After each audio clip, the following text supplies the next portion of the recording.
Hello दोस्तों, कैसे हो? आई होप कि आप लोग बहुत ही अच्छे होंगे और अपने स्टडी में मस्त होंगे। तो आइए आज का हम इस वीडियो में लेकर के आ गए हैं आपके लिए जीव विज्ञान का subjective plus objective most important question आपके लिए होने वाला है। तो आप लोग इसको एक बार जरूर देख करके जाइएगा। मैं ऐसा वीडियो बनाता हूँ कि आप अगर कहीं भी पूरे यूट्यूब छान मार लीजिए, ऐसा वीडियो नहीं मिलने वाला है।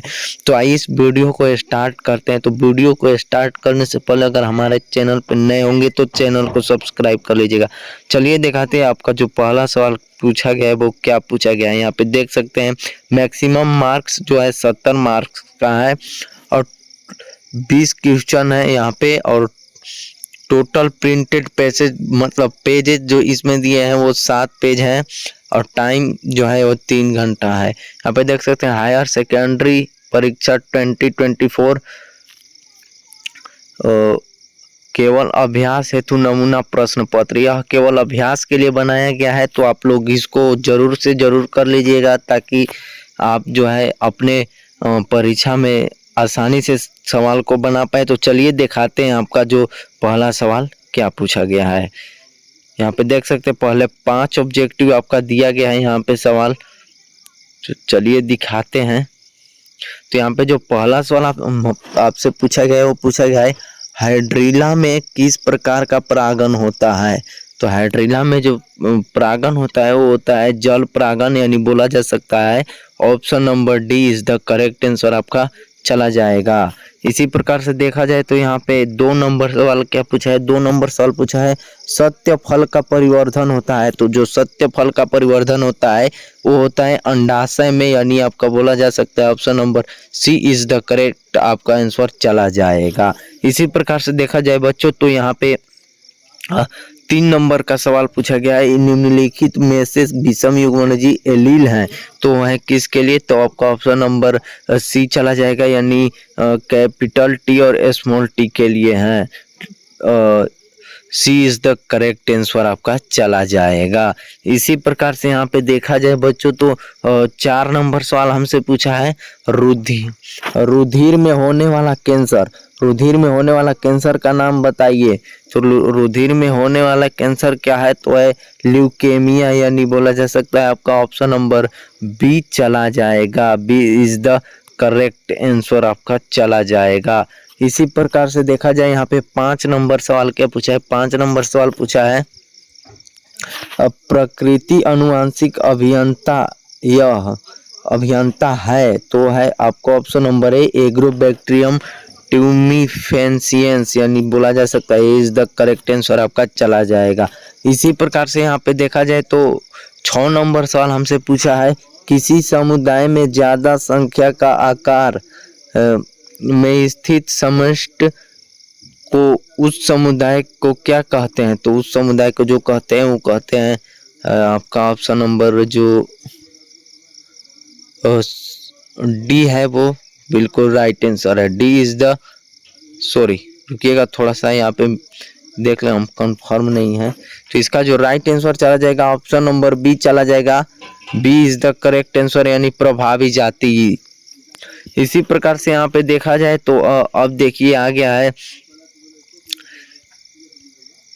यहाँ पे देख सकते हैं आ गया है आपका रिक्त स्थानों को पूर्ति कीजिए। इस यहाँ पे देखिए खाली जगह दिया है, यहाँ पे पूछा है इसको भरे।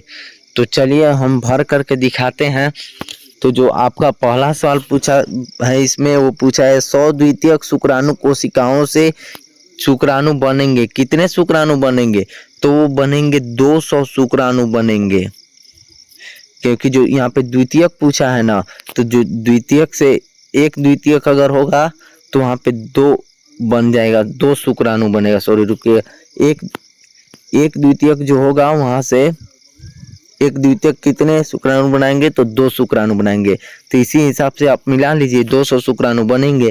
यहाँ पे देखा जाए जो आपका दूसरा सवाल है डीएनए सूत्र में न्यूक्लियोटाइडों को परस्पर जोड़ने वाला बंध होता है, जोड़ने वाला बंध होता है, जोड़ने वाले बंध को क्या कहा जाता है। तो जो जोड़ने वाले बंध को कहा जाता है आपको बता दे कि उसको बोलते हैं फॉस्फोडाइस्टर बंध। यहाँ पे लिख देते हैं फॉस्फोडाइस्टर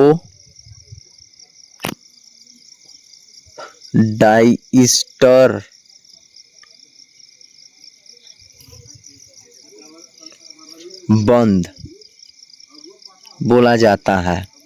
इसी प्रकार से यहाँ पे देखा जाए तो तीसरा सवाल क्या है, तीसरा सवाल हमसे पूछ लिया गया है राइजोबियम, एलोल, एनाबिन आदि उर्वरक का उदाहरण है। मतलब ये जो है राइजोबियम, एजोला, एनाबिन यह किस प्रकार के उर्वरक का उदाहरण है, तो वो हो जाएगा जैव उर्वरक, जैव उर्वरक के उदाहरण है। इसी प्रकार से हमारा चौथा सवाल पूछ लिया गया है सुनहरे चावल में विटामिन प्रचुर मात्रा में पाया जाता है। तो जो सुनहरे चावल में विटामिन पाया जाता है वो विटामिन ए पाया जाता है, प्रचुर मात्रा में पाया जाता है। इसी प्रकार से यहाँ पे हमसे 5 नंबर जो सवाल है वो पूछ लिया गया है। रुकिएगा, थोड़ा सा जूमिंग कर लेते हैं, अच्छा से दिखाई देगा। 5 नंबर सवाल हमसे पूछा है ऐसे जीव जिनके आनुवंशिक संगठन को बदल दिया गया है उसे क्या कहते हैं, उसे कहते हैं, तो उसे बताइए क्या कहते हैं। तो जो 5 नंबर का सवाल का आंसर चला जाएगा उसे पारजीवी जीव कहते हैं, पारजीवी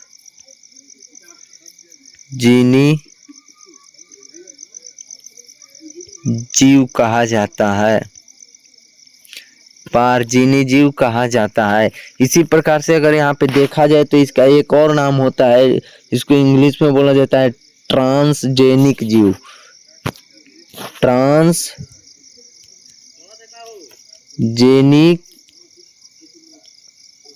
जीव इसको बोला जाता है। चलिए यहाँ पे दिखाते हैं, आपका 6 नंबर सवाल पूछा है तालाब में इकोसिस्टम में ऊर्जा का पिरामिड सदैव होता है, कैसा होता है, तो वो होता है सीधा, सीधा होता है। इसी प्रकार से हम दिखाते हैं आपका जो अगला सवाल हमसे पूछा है, यहाँ पे देख सकते हैं।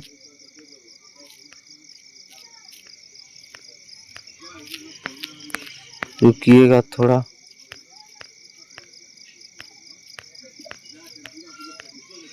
यहाँ पे देखिए